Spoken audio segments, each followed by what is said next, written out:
बालेश्वर प्रतिभा विकास trust पक्षर rasgulla महोत्सव स्थानीय breed कल्याण मंडप अनुष्ठित हो ट्रस्टर सभापति आईनजीवी हरेकृष्ण दास कार्यक्रम में सभापतित्व करते। पूर्वांचल डीआईजी डाक्तर सत्यजित नायक मुख्य अतिथि भाव जोगदे उत्सव को उद्घाटन करते।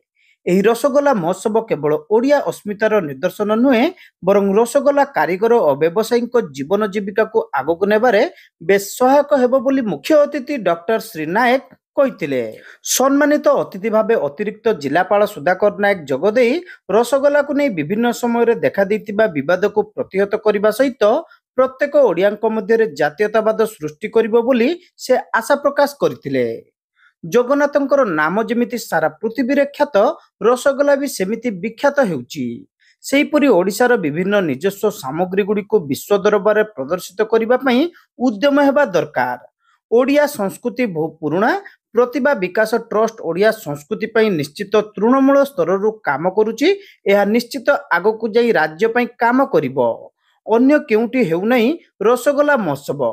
केवल बालेश्वर प्रतिभा विकास ट्रस्ट ए रसगोला महोत्सव आयोजन करुछि बोली कहिसंती ट्रस्टर सभापति आईनजीवी हरेकृष्ण दास। रसगोला महोत्सव आमे प्रतिभा विकास ट्रस्ट आज को 3 वर्ष धरि करूछु। काहेकि आमे एटा उत्कल दिवस दिन करूछु।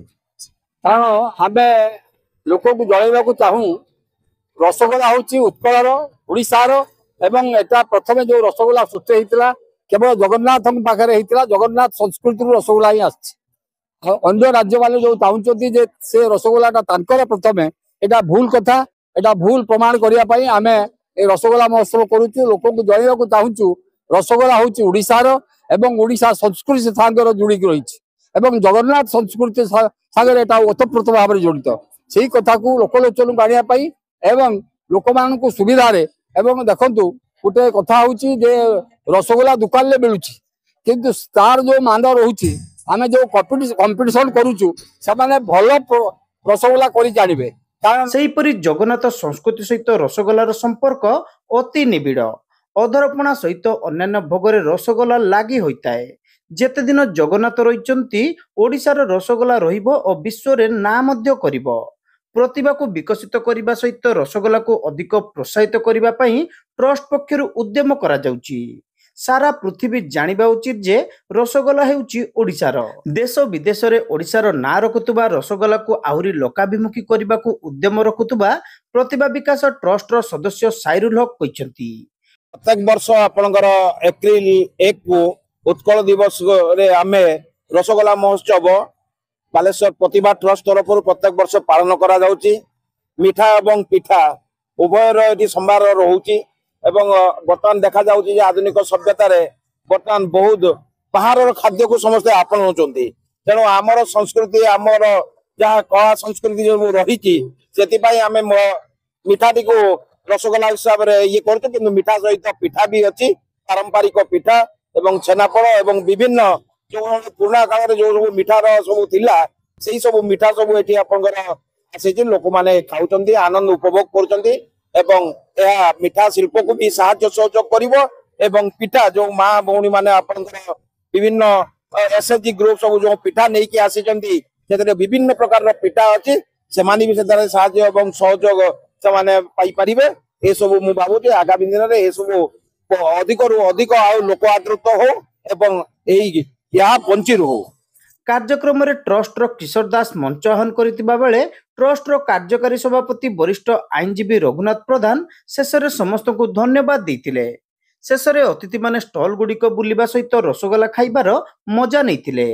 डॉक्टर उपेन्द्रनाथ पात्र, डॉक्टर पंकज कुमार जेना, संजीव नायक, शंकर कुमार धिंडा, सौरीशंकर परिड़ा, लंबोदर नायक, चिन्मय विश्वाल, शेख इमरान, भावग्राही महांती, रश्मिता विश्वाल, संगमित्रा महांती, ज्योतिर्मयी सामल, शिप्रारेखा महापात्र, विद्युत प्रभा पंडा प्रमुख ट्रस्टर कर्मकर्ता रसगोला महोत्सव आयोजन रे सक्रिय सहयोग करथिले। एही महोत्सव रे बहु व्यवसायी रसगोला स्टल लगाइतिबा बेले 30 रु अधिका महिला संगठन विभिन्न पारंपरिक पिठा प्रदर्शित होइतिला। बालेश्वर सहरवासी एही रसगोला महोत्सव रे सामिल होई रसगोला खाइबा सहित रसगोला किनी घर को मध्य नैतिबा लक्ष्य करा जाउतिला।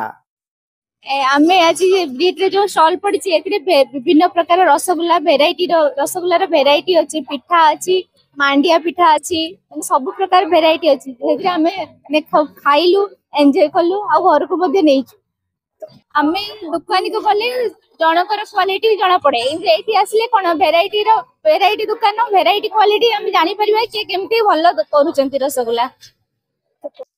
उभय वर्गरु 3 जण लेखाए श्रेष्ठ प्रतियोगी को एही अवसर में पुरस्कृत मध्य करा जायतिला।